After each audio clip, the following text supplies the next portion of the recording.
નમસ્કાર મિત્રો, સ્વાગત છે તમારો। એક ગામમાં એક ગરીબ બ્રાહ્મણ રહેતો હતો। તે ભગવાન શિવનો પરમ ભક્ત હતો।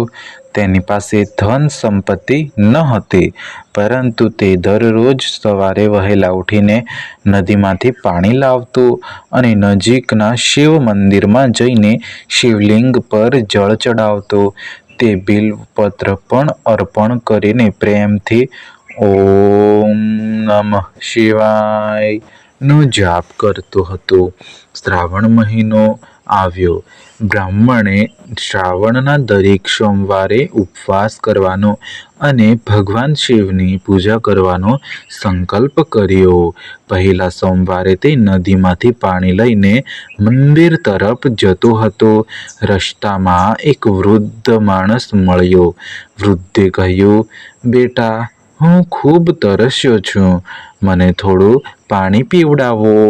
બ્રાહ્મણ પાસે જે પાણી હતું તે ભગવાન શિવના અભિષેક માટેનું હતું। એક ક્ષણ માટે તે વિચારમાં પડ્યો, પરંતુ પછી તેણે વૃદ્ધને પાણી પીવડાવી દીધું। ત્યારબાદ તે ફરી નદી પર ગયો, નવું પાણી ભર્યું અને મંદિર પહોંચ્યો। બીજા સોમવારે પણ આવી જ ઘટના બની। આ વખતે એક ભૂખી સ્ત્રી હતી અને તેણે ભોજન માંગ્યું। બ્રાહ્મણ પાસે પોતાના ઉપવાસ માટે થોડા ફળ હતા। તેણે પોતાના ફળ પણ તે સ્ત્રીને આપી દીધા અને પોતે ભૂખ્યો રહી ગયો। ત્રીજા સોમવારે બ્રાહ્મણ પાસે મંદિર જવા માટે પણ પૈસા નહોતા, છતાં તેણે મનમાં કહ્યું, મારા મહાદેવને મારી પાસે ધન નહીં, પરંતુ ભક્તિ જોઈએ।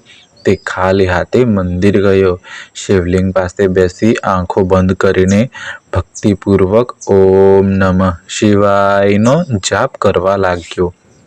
તેની સાચી ભક્તિ જોઈને ભગવાન શિવ પ્રસન્ન થયા। અચાનક મંદિર દિવ્ય પ્રકાશથી ઝળી ઉઠ્યું। બ્રાહ્મણે આંખો ખોલી તો તેની પાસે ભગવાન શિવ પ્રકટ થયા। મહાદેવે કહ્યું, હે ભક્ત, તું મને જળ, બિલ્વપત્ર અને ફૂલથી પ્રસન્ન કરવા માંગતો હતો, પરંતુ જ્યારે કોઈ તરસેલાને પાણી આપ્યું, ભૂખ્યાને ભોજન આપ્યું અને નિસ્વાર્થ સેવા કરી, ત્યારે તું ખરેખર મારી જ પૂજા કરી। બ્રાહ્મણ ભગવાન શિવના ચરણોમાં નમ્યો।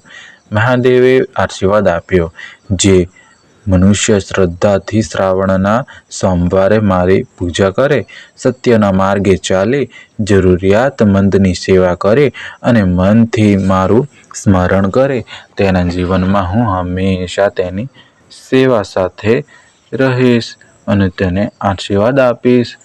આવું કહી આશીર્વાદ આપીને ભગવાન શિવ અંતર્ધાન થઈ ગયા। ત્યારથી બ્રાહ્મણની ભક્તિ વધુ થઈ ગઈ। તે પોતાના જીવનમાં મળતા દરેક સુખને મહાદેવની કૃપા માનતો અને દરેક જીવનમાં શિવનું સ્વરૂપ જોઈને સેવા કરતો। બોલો ભોળેનાથ મહાદેવની જય। ઓમ નમઃ શિવાય। હર હર મહાદેવ।